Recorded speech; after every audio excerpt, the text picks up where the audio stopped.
Doctor Hamidullah পাকিস্তানের একজন বিখ্যাত গবেষক, উনি জার্মানের বার্লিন লাইব্রেরিতে অনেক আদিকালের পুরাতন একটা পাণ্ডুলিপি, এই বইয়ের পাণ্ডুলিপি হাম্মাম বিন মুনাব্বিহের, এই বইয়ের একদম ওই যুগে যেই যুগে বইটা লেখা হয়েছে ওই যুগের হাতে লেখা পাণ্ডুলিপি তিনি পান। আচ্ছা, কি জন্য ইউরোপের লাইব্রেরিতে পাওয়া যায়?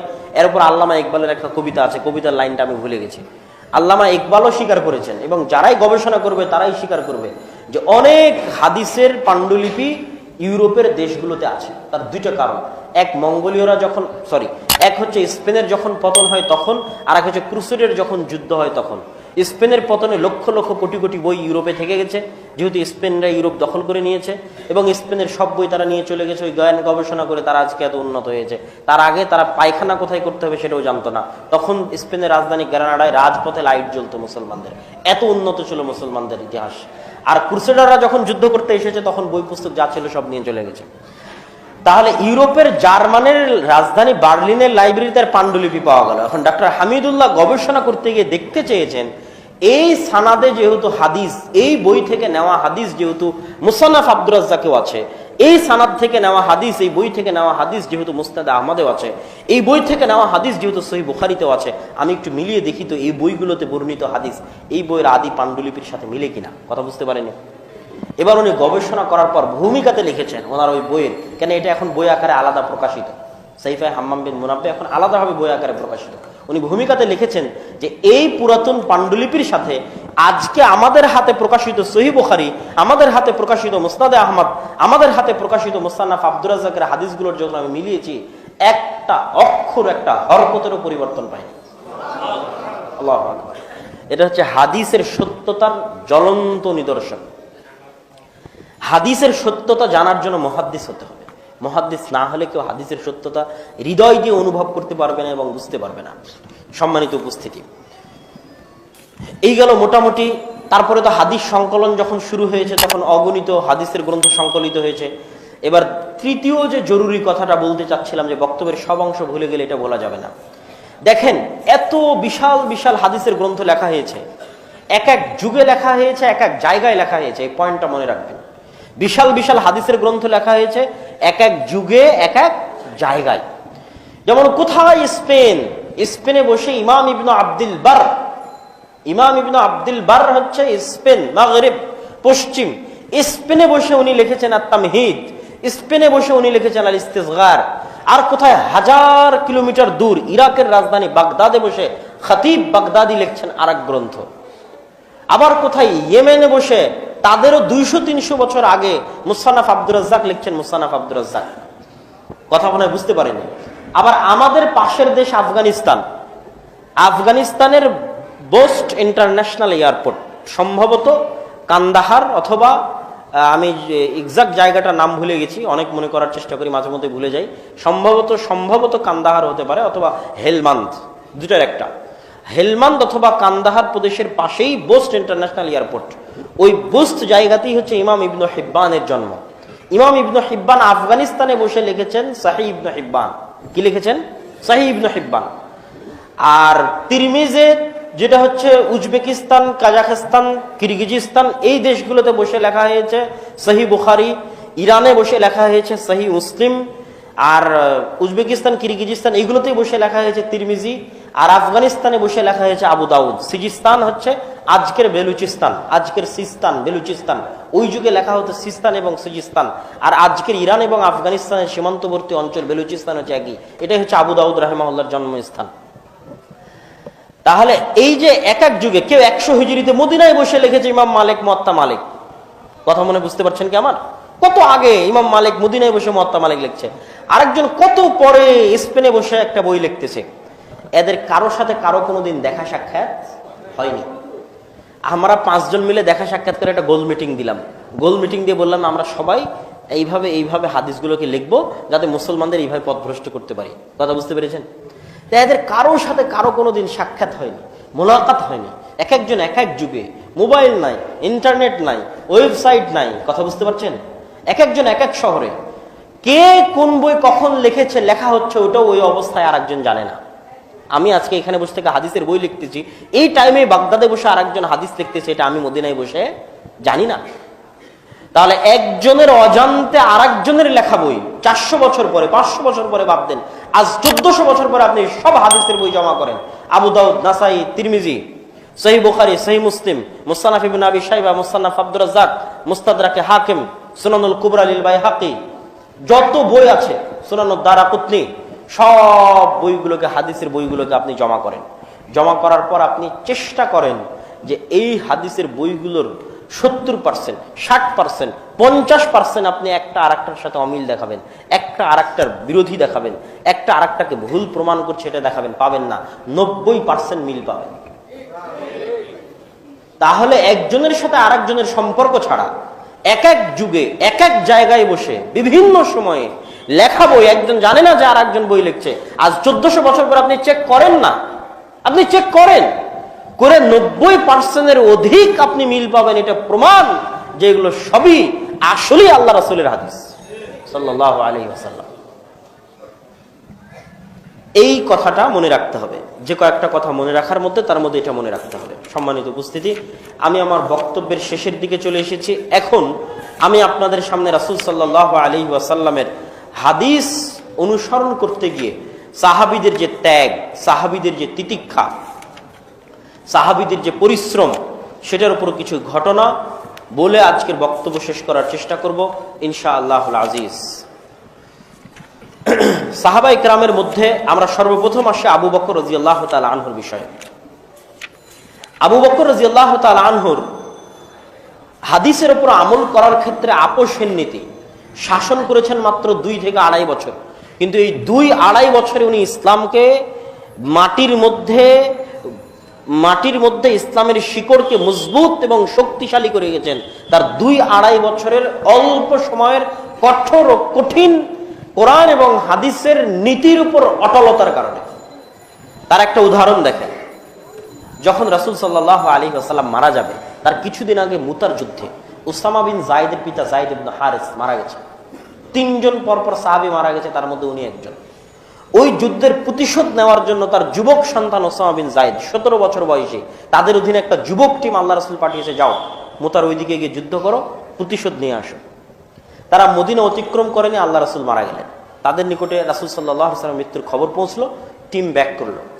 ব্যাক করার পর জানাজার সালাত, এই আল্লাহ রাসূল সাল্লাল্লাহু আলাইহি ওয়াসাল্লামের কাফন দাফন সব কমপ্লিট হওয়ার পরে আবু বকর রাদিয়াল্লাহু তাআলা প্রথম যে নির্দেশ জারি করছেন সেটা হচ্ছে, ওসামা বিন যায়েদ যাও, তোমার বাহিনী নিয়ে যেখানে যাচ্ছিলে সেখানে যাও। ওমর রাদিয়াল্লাহু তাআলা বলছেন, আপনি এটা করেন কি? এখন সারা আরব এবং আরবের বাইরের কাফের মুশরিকদের দৃষ্টি মদিনায় নিবদ্ধিত, মদিনার দিকে সবার দৃষ্টি। মুহাম্মদ সাল্লাল্লাহু আলাইহি ওয়াসাল্লাম মারা গেছে, মুসলমানেরা দুর্বল আছে, এখনই আক্রমণ করে মুসলমানদের শেষ করে দিলে মুসলমানেরা ধূলিসাৎ হয়ে যাবে, ধ্বংস হয়ে যাবে। এই প্রস্তুতি নিয়ে গোটা আরব এবং আরবের বাইরের কাফেররা অপেক্ষা করছে। আর আপনি এরকম কঠিন পরিস্থিতিতে মদিনার সেনাবাহিনী খালি করবেন? এখন তো মদিনার হেফাজতের জন্য মদিনায় সেনাবাহিনী রাখা বেশি জরুরি। আবু বকর রাদিয়াল্লাহু তাআলা আনহু উত্তরে বলছেন, লাউ আন্না আত-তায়রা তাখতিফুনা ওয়ালাউ আন্না as-সিবাহা হাওলা আল-মাদিনা ওয়ালাউ জারাতিল কিলাবু বিআরজুলি উম্মাহাতিল মুমিনিন।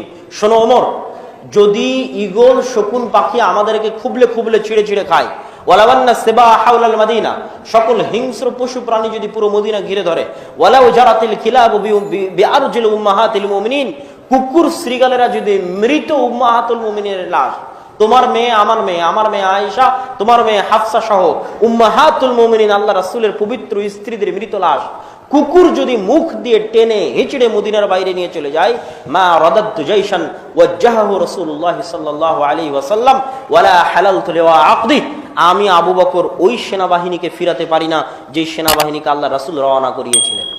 আর ওই পতাকা, যুদ্ধের পতাকা আমি নামাতে পারি না যে পতাকা আল্লাহ রাসূল উত্তোলন করেছিলেন সাল্লাল্লাহু আলাইহি ওয়াসাল্লাম ওয়া রাদিয়াল্লাহু তাআলা আনহু। এই যে অটল নীতি, আল্লাহ রাসূলের আদর্শ, আল্লাহ রাসূলের হাদিস, আল্লাহ রাসূলের নির্দেশের উপর অটলতা, যখন সেনাবাহিনী বের হয়ে গেল তখন হিতে বিপরীত। মানুষ মনে করছিল মুহাম্মদ সাল্লাল্লাহু আলাইহি ওয়াসাল্লাম মারা গেছে, মুসলমানরা মনে হয় সব হতাশ। দেখি কিরে, মারা যাওয়ার পরের দিনই সেনাবাহিনী বের হয়ে গেছে। কথা বুঝতে পারেননি মনে হয়? তার মানে তো এদেরকে আর হাত দেওয়া, টাচ করা যাবে না। আমরা মনে করছি আমরা হতাশ হবে না। এটা হচ্ছে আল্লাহ রাসূলের হাদিসের উপর আমল করার উপকারিতা।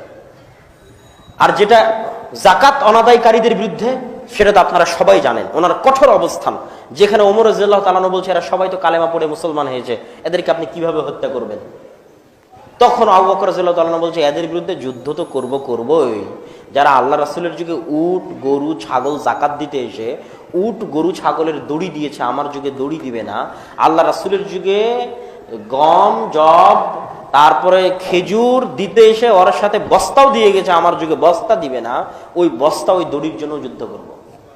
মানে আল্লাহ রাসূলের যুগে দিন যে অবস্থার উপর ছিল, আমার যুগে তার চেয়ে সরিষা সমপরিমাণ দিন কমতে পারে না। যে অবস্থার উপর ছিল ওই অবস্থার উপরই থাকতে হবে। সম্মানিত উপস্থিতি, আবু বকর রাদিয়াল্লাহু তাআলা আনহুর এই সমস্ত অটল এবং কঠিন এবং শক্ত অবস্থান আল্লাহ রাসূলের হাদিসের উপর সাহাবীদের অনুসরণের প্রমাণ বহন করে। আরেকটা ঘটনা দেখেন, ইবনে আব্বাস রাদিয়াল্লাহু তাআলা আনহু আন্নাহু তাওয়াফা মা মুআবিয়া রাদিয়াল্লাহু তাআলা আনহুর সাথে তিনি তাওয়াফ করতেছেন। ফাজাআলা মুআবিয়া ইয়াস্তালিমুল আরকানা কুল্লাহা, মুআবিয়া রাদিয়াল্লাহু তাআলা আনহু তিনি কাবা ঘরের চারটা যে কোণা আছে, চার কোণাতেই হাত লাগিয়ে স্পর্শ করতেছেন। তখন ইবনে আব্বাস রাদিয়াল্লাহু তাআলা আনহু বলছেন যে লিমা তাস্তালিম হাযাইনি রুকনাইন ওয়া লাম ইয়াকুন রাসূলুল্লাহ সাল্লাল্লাহু আলাইহি ওয়াসাল্লাম ইস্তালিমুহুমা, আপনি এই দুটো রুকুনে কেন হাত লাগাচ্ছেন অথচ আল্লাহ রাসূল এই দুটো রুকুনে হাত লাগায়নি? আল্লাহ রাসূল তো শুধু হাজরে আসওয়াদ আর রুকনে ইয়ামানিতে হাত লাগিয়েছে, এই দুটো কোণায় তো হাত লাগাননি, আপনি কেন হাত লাগাচ্ছেন? মুআবিয়া রাদিয়াল্লাহু তাআলা আনহু বললেন লাইসা শাইউম মিনাল বাইতি মাহজুরা, আরে আল্লাহর ঘরের কোনো অংশ কি ছেড়ে দেওয়া যেতে পারে? প্রত্যেকটা অংশে হাত লাগাতে হবে। এখন মুআবিয়া রাদিয়াল্লাহু তাআলা আনহু যেহেতু খলিফাতুল মুসলিমিন, তার মুখের উপর কথা বলা কঠিন, তখন আব্দুল্লাহ বিন আব্বাস রাদিয়াল্লাহু তাআলা আনহু শুধু এতটুকু বললেন, কি বললেন? লাকাদ কানা লাকুম ফি রাসূলিল্লাহি উসওয়াতুন হাসানাহ। আল্লাহু আকবার। শুধু এই আয়াতটা তেলাওয়াত করলেন, লাকাদ কানা লাকুম ফি রাসূলিল্লাহি উসওয়াতুন হাসানাহ, তোমাদের জন্য আল্লাহর রাসূলের মধ্যে রয়েছে উত্তম আদর্শ। তাহলে আল্লাহ রাসূলের হাদিস এবং আল্লাহ রাসূলের সুন্নাতের উপর অনুসরণের ক্ষেত্রে সাহাবীদের অটলতা কতটা কঠিন এবং কতটা শক্তিশালী ছিল। এরকম আরো অনেক ঘটনা সাহাবীদের পক্ষ থেকে শুধু নয়, বরং সালাফে সালেহিনের পক্ষ থেকেও পাওয়া যায়। আমি আমার আলোচনা লম্বা না করে শুধু একজন সালাফের একটা ঘটনা দিয়ে শেষ করছি। ইমাম মালিক রাহিমাহুল্লাহর নিকটে একজন ব্যক্তি এসে বলছে, হজ বা উমরা করতে গেলে ইহরাম বাঁধার 7টা জায়গা, ওই 7টা জায়গাকে বলা হয় মিকাত। যারা যেদিক দিয়ে অতিক্রম করবে তারা ওই জায়গায় ইহরাম বাঁধবে, এটা নিয়ম। মদিনাবাসীর জন্য ইহরাম বাঁধার জায়গা হচ্ছে যুলহুলাইফা। মদিনা থেকে 15-16 কিলোমিটার মক্কা মুখে যাওয়ার পরে যুলহুলাইফা নামক জায়গা আসে, আবিয়ারে আলী নামক জায়গায় যুলহুলাইফা অবস্থিত, ওখানে এখন মসজিদ। ওই ব্যক্তি ইমাম মালিককে জিজ্ঞেস করছে, ইমাম মালিক, আমি উরিদু আন উহরিমা মিন কবরি রাসূলিল্লাহি সাল্লাল্লাহু আলাইহি ওয়াসাল্লাম ফিল মসজিদ আন-নববী, আমি আল্লাহর রাসূলের মসজিদের নববীর মধ্যে থেকে আল্লাহর রাসূলের কবরের পাশে থেকে আমি ইহরাম বাঁধতে চাই, কোনো সমস্যা আছে কি, কোনো প্রবলেম আছে কি? তখন ইমাম মালিক রাহিমাহুল্লাহ বলতেছেন, আখশা আলাইকাল ফিতনা, আমি আশঙ্কা করছি তুমি ফিতনায় পতিত হবে। তখন ওই ব্যক্তি পাল্টা প্রশ্ন করছে, আপনি কিসের এমন ফিতনার কথা বলছেন? ওয়া আইয়ু ফিতনাতিন হাদিহি, আমি এটা হচ্ছে মসজিদের নববী, এটা হচ্ছে ইহরাম বাঁধার জায়গা যুলহুলাইফা, আমি যদি যুলহুলাইফা পার হয়ে চলে যেতাম, গিয়ে বলতাম ইহরাম বাঁধতে চাই, তাহলে ফিতনা এই কথা বুঝে আসে। আমি তো যুলহুলাইফা পার হইনি, যুলহুলাইফার আগে, তাও আবার মসজিদে নববী, তাও আবার আল্লাহর রাসূলের কবরের পাশ থেকে ইহরাম বাঁধতে চাচ্ছি, আর আপনি বলছেন ফিতনা। পার হয়ে গেলে ফিতনা, এটা তো বোঝা সহজ, আমি তো পার হইনি। আবার আল্লাহ রাসূলের মসজিদ যুলহুলাইফাতে সালাত আদায় করলে আলাদা কোনো নেকি নাই, মসজিদে নববীতে সালাত আদায় করলে আলাদা নেকি আছে, আমি মসজিদে নববী থেকে ইহরাম বাঁধতে চাই, আর আপনি বাধা দিচ্ছেন। তখন ইমাম মালিক রাহিমাহুল্লাহর এই উত্তর সালাফে সালেহিনের হাদিসের উপর, আল্লাহ রাসূলের সুন্নাতের উপর অবিচল আস্থা এবং অনুসরণের প্রমাণ বহন করে। ইমাম মালিক রাহিমাহুল্লাহ বলছেন, ওয়া আইয়ু ফিতনাতিন আ'যামু মিন হাদিহি, এর চাইতে বড় ফিতনা দুনিয়াতে আর কিছু হতে পারে না। আন্নাকা সাবাকতা ইলা ফাজিলাতিন কাসারা আনহা রাসূলুল্লাহ সাল্লাল্লাহু আলাইহি ওয়াসাল্লাম, তুমি এমন ফজিলতের দিকে দৌড়াচ্ছ যেই ফজিলত পালন করতে ব্যর্থ হয়েছেন মুহাম্মদ সাল্লাল্লাহু আলাইহি ওয়াসাল্লাম, নাউযুবিল্লাহ, ব্যর্থ হয়েছেন। তুমি অনেক তাকওয়াবান, অনেক পরহেজগার, আল্লাহ রাসূল তো এত তাকওয়াবান পরহেজগার ছিলেন না, এই জন্য এই ফজিলত পালন করতে তিনি কি হয়েছেন? ব্যর্থ হয়েছেন। যখন তুমি দেখছো যে তুমি এমন আমলের পিছনে ছুটছো যেই আমল করতে পৃথিবীর সবচেয়ে পরহেজগার, সবচেয়ে তাকওয়াবান ব্যক্তি মুহাম্মদ সাল্লাল্লাহু আলাইহি সাল্লাম ব্যর্থ হয়েছে, তাহলে বুঝবা তুমি ফিতনার মধ্যে আছো। তাহলে আল্লাহ রাসূলের হাদিসের পুঙ্খানুপুঙ্খ অনুসরণ হতে হবে। আল্লাহ সুবহানাহু ওয়া তাআলা আমাদেরকে রাসূল সাল্লাল্লাহু আলাইহি সাল্লামের হাদিসের উপর সামি'না ওয়া আতা'না, শুনলাম ও মানলাম বলে বিশ্বাস স্থাপন করার এবং মেনে চলার অবিচল আস্থা সহ তৌফিক দান করুক। আল্লাহুম্মা আমিন।